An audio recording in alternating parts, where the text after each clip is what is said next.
Hello, good evening. This is Gary Gedall here in Lausanne, Switzerland, and of course it is 8 o'clock.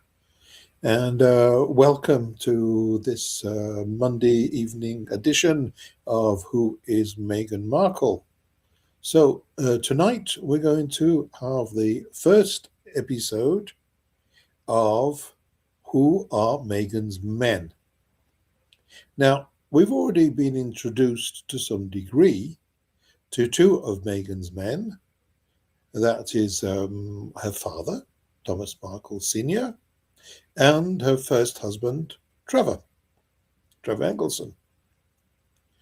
So this first segment, that's the word I'm looking for, I found it. Very fortunate to have found it. It was not hiding anywhere.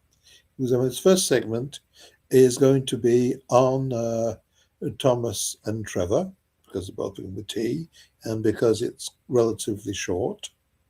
And next week, we're going to start to look at her relationship with Harry and a bit of who Harry is, because we haven't got there yet. I mean, we've looked at a fair bit of her father, that's obvious.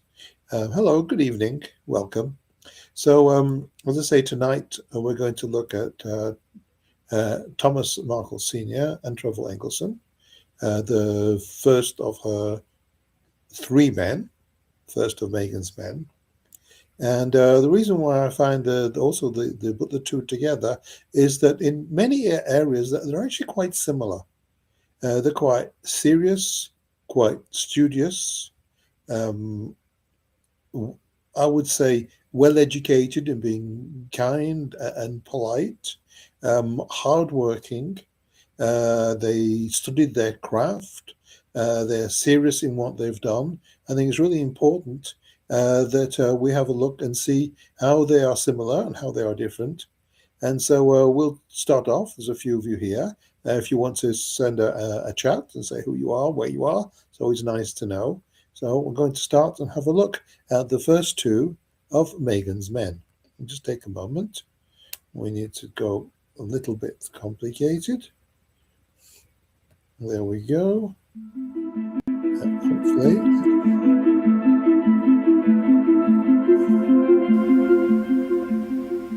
Who is Meghan Markle?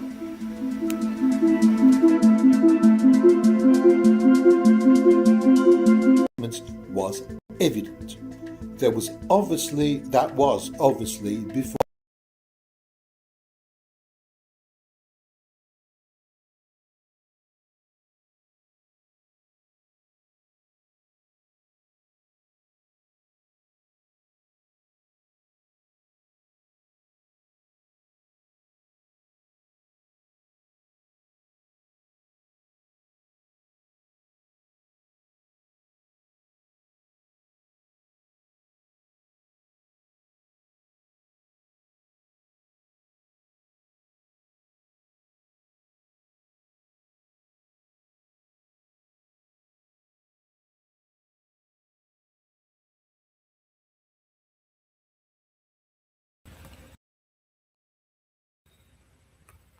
Hello, we seem to not get any sound for a moment, which is a bit problematical, to say the least.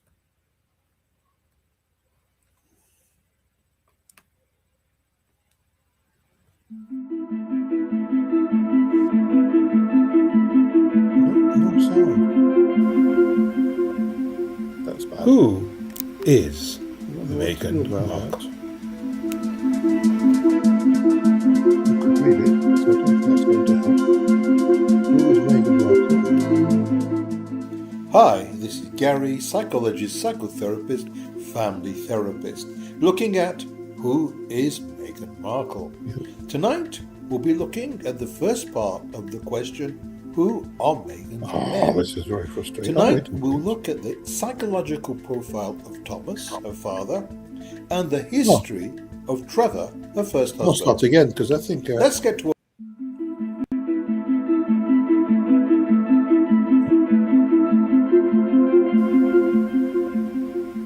Who is Meghan Markle?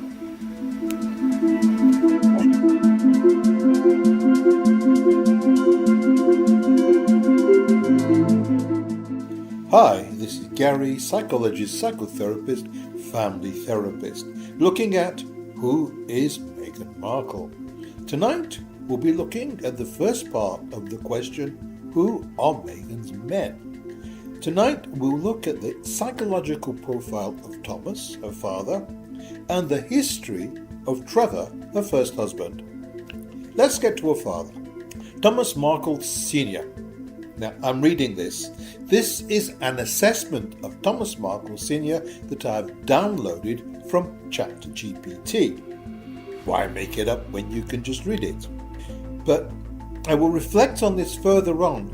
It would be interesting to see how others see him. That's why I've asked for ChatGPT, because that is a collection of other people's visions of him. So, Thomas Markle Sr.'s personality and behavioural traits can be understood by examining his early career, personal life, media involvement, and interpersonal relationships. On the introvert and extrovert level, it says that Thomas appears to lean towards introversion. While his career in television required interaction with colleagues and performers, he was primarily behind the scenes, avoiding the limelight. His limited public appearances prior to Meghan's engagement suggest comfort in private life rather than public performance. I totally agree with that. We're looking for themes now. We're looking for themes that will reveal themselves. His communication style is being described as warm and personable in small, familiar surroundings, which is really what you'd expect from someone who's more of an introvert. But after the conflict with Meghan, he was much more talking to the media and things like that. However, I don't think that's his personality. I think that's really a reaction to a very stressful situation. That part of his story I'll delve into at the very end in another episode, as promised. Regarding his motivation and involvement in Meghan's education and theatrical productions, these indicate a supportive parental role during her youth.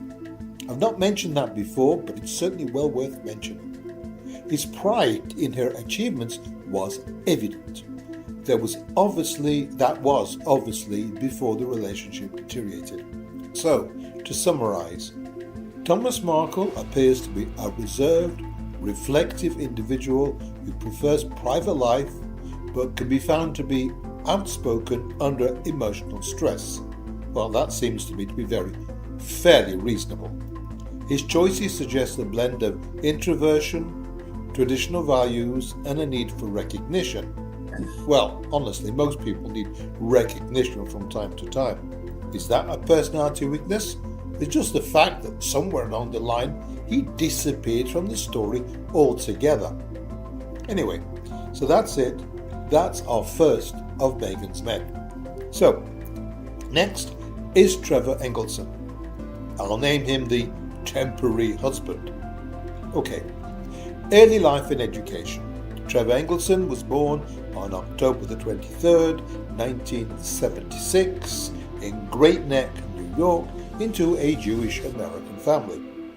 Although a lot of Jewish people have been involved in the entertainment world, I don't think that really made any real difference. So he went to high school and then studied journalism at the University of Southern California.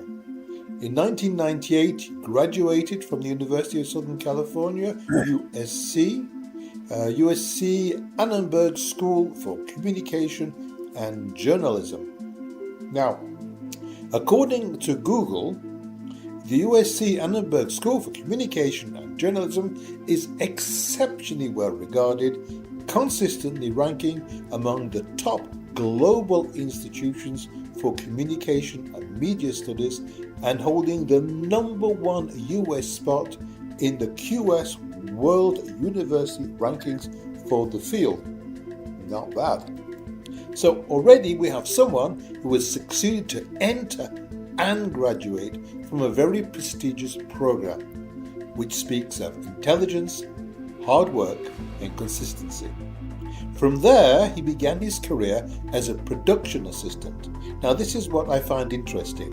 He and Thomas both started their careers at the bottom of the ladder to learn something, and they carried on in the same general field. Now, it's true that Thomas stayed a lighting engineer and became a very successful lighting engineer, whereas Trevor, he moved around in the Hollywood sphere. But he started his career as a production assistant, his lowly job from which to learn the business from the bottom up. From 1998 to early 2001, he worked as a production assistant, working on both film and TV sets in Los Angeles after graduation. It was an entry-level job, typical for breaking into the industry. In 2001, he transitioned to become a talent manager after giving himself 3 years to learn the business. Later the same year, he founded his own company, Underground. Now, according to ChatGPT, by 2004, Trevor Engelson was a junior Hollywood insider, someone in the system, networking and starting to produce. I would suggest that a young actress eager to advance in the industry would most likely have known who he was. So let's have a look at some of his credits. 2005, first notable producer credit as co-producer on Zooman, a TV movie. 2006, a producer of short films. 2007, producer of his first mainstream feature film, License to Wed, starring Robin Williams, Mandy Moore, and John Krasinski. 2009, producer All About Steve, starring Sandra Bullock, one of my favourite actresses, and Bradley Cooper. 2010, producer Remember Me, starring Robert Pattinson, with Meghan Markle in a small role. 2011, producer Snowfall pilot in development, which continued producing for TV. So to recap, before moving into talent management in 2001 and founding his own production company, he'd been hanging around working in the industry for at least 3 years. Before he actually moved on to other things, he did his training in the business, he got to know the business, and he stayed in the business. Even though he went very quickly since then, he clearly is very intelligent. He moved into talent management, and then he founded his own production company Underground. Again, this is getting to be a little long, so we'll stop here. Next week, we'll complete our segment on Trevor, looking at his relationship with Meghan and his psychological profile. I'll also include my take on an idea that Trevor had for a sitcom based on your ex marrying a member of the royal family. So watch out for the new sitcom intro, Royal X. It's really fun. So to be sure not to miss it, subscribe, ring the bell, and make a date to tune in next Monday. Of course, you can also like, share, and leave a comment. See ya. Kindest, Gary.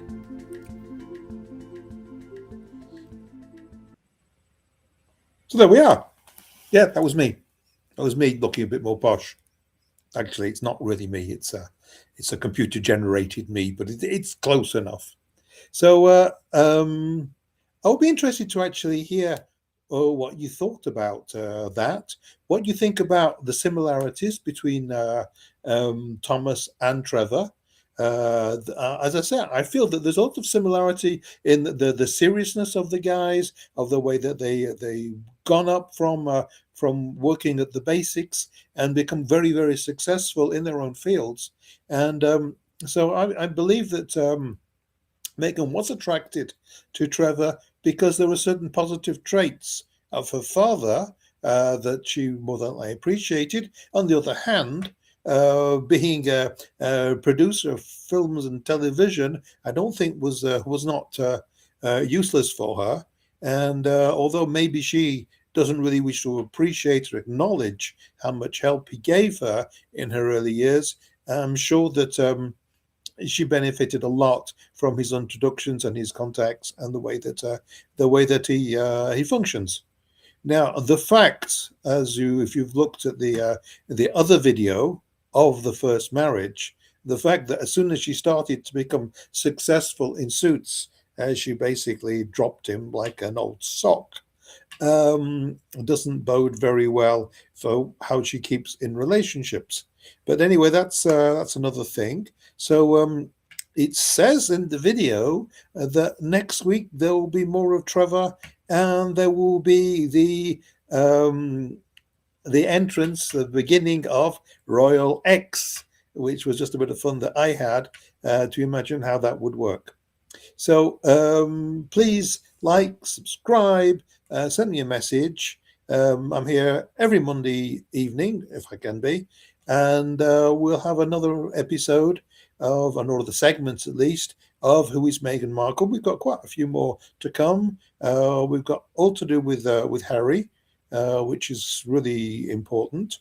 And then we have after Harry, there's a case study, which is a very, very interesting thing, because by using a case study, we can actually see what it is in the childhood experiences, to some degree, of both Meghan and Harry, which is similar for both of them.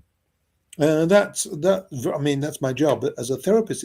It fascinates me how two people who have come from pretty much different backgrounds. You look at someone that's born and bred in California, in that sort of very excited and intense world, and you've got someone that's brought up as a young British noble in a very quiet world and a very reserved world, where there's a lot more expectations. He was brought up in a world where there's expectations basically from day one to be a prince and in line to the heir of the throne and everything else that's implicated in that.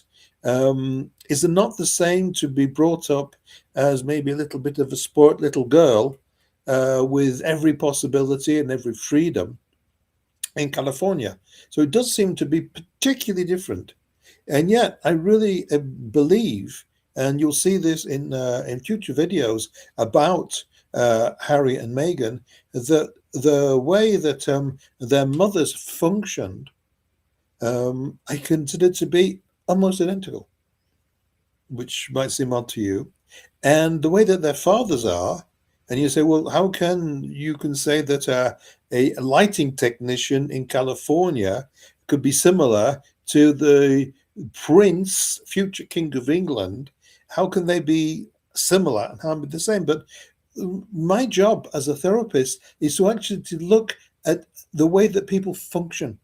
And the way that people function, although everything's linked to your real circumstances, but the way that people function is their own. And you can have someone that, I'll give you an example, because you're here. And when I was at university in Birmingham, in England, in Aston, Birmingham, I used to know a girl called Liz. That's her real name, but she's not a patient, so I can say that. I don't even know where she is now. She must be quite old, so aren't we all? And she came from this very middle-class family that everybody did things exactly the right way. And we were in England, we have something called students' unions, which are usually a whole building in which the students run themselves. And I don't know nowadays, but in those days, I think there were 3 bars, 3 big bars in the building. So it was really something that was part of the students' normal functioning. But on the first floor, there was a little cafe. And in this cafe, they would have very, very simple food like sausages and baked beans and toast and things very simple. And they were served on paper plates with a plastic knife and fork. Now, by chance, I just happened to be passing one day when this girl, Liz, had bought herself a lunch with, baked beans and sausages in it. And I remember watching her sitting very, very appropriately with this plastic knife and fork and this paper plate, trying to eat as if she was eating in a top-class restaurant. And it used me, and it fascinated me to see that even in the environment that was so down market, so basic, her education of how one is supposed to to to to be able to comport oneself. I don't know if that works in English. I'm a bit contaminated by French. The way one is supposed to behave was so strong that even in this environment with a paper plate and a plastic knife and fork, she was still eating as if she was in a posh restaurant. And it's that sort of reality that as a therapist I need to look at, because I need to look at who the people are and the way they function. And sometimes it's at odds with their environment. And when it's at odds with their environment, then that creates certain conflicts and certain difficulties. Or sometimes they go beyond that, and they still succeed to behave and to live and to function as if they're in their environment that they're usually in. And these are the things, and this is why, even though Meghan is brought up in California, with a father that's a lighting director and a mother that was doing 1,000 things. I mean, she started off as a makeup artist, and then she got married, and then she left that, and then she became she had, I think, a dress shop at one point. I've got no information about that. I know she started a travel agency in California, and then she opened a travel agency in, I think, in London. Definitely in England. That didn't work. She went bankrupt. She went back. She went back to America, and then she started teaching jewelry and started teaching yoga. So these are all, she's a very, very busy woman doing lots and lots and lots of different things. But how much time did she actually have for Meghan? Well, we'll discuss this. I don't know if I've already discussed this or we'll discuss this. I make these videos. I try and get a few in advance, and obviously there's stuff before that I've done. So I don't really know where I'm up to and what you've seen and what you haven't seen. And the people that come here, some of them have seen stuff that I've done, and some of them don't. They just suddenly appear because it's live, and they think, oh, that's interesting. I wonder who that is. So what is interesting, so then and she taught yoga and she taught jewelry making.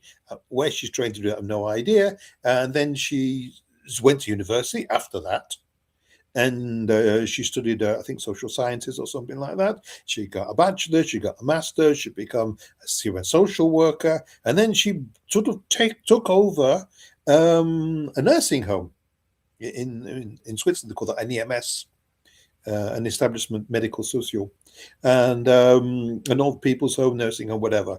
And so she was incredibly active, so in business and going here and there.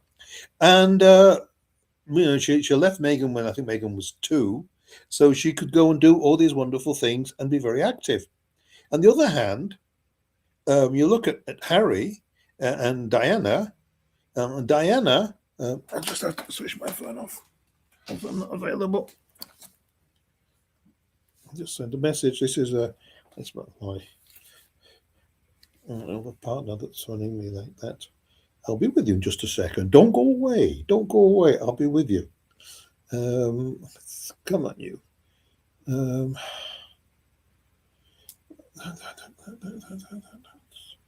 Phone recent. No, just a message. Not available. Not available for. You can tell it's live, can't you? For the moment. There you go, message sent.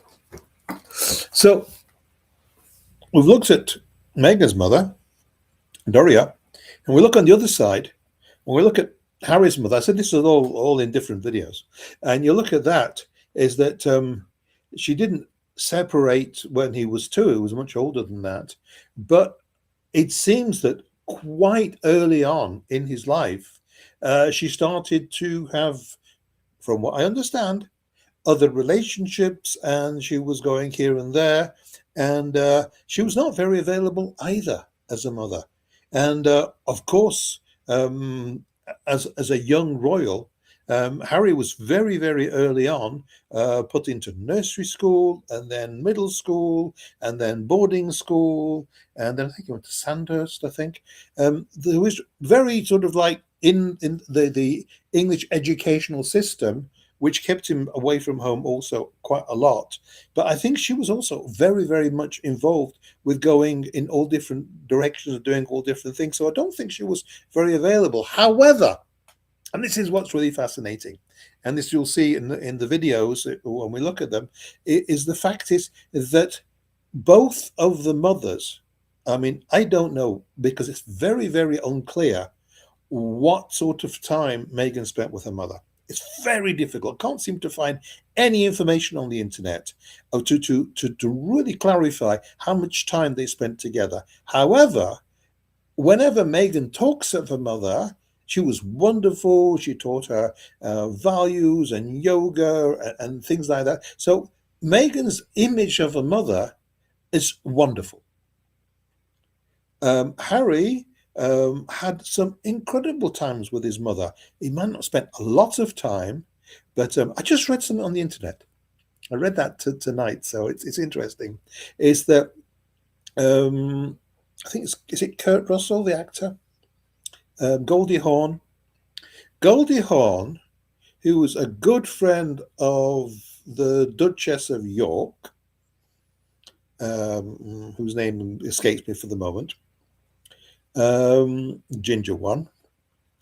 She was a good friend of Goldie Hawn, and who was married to Kurt Russell.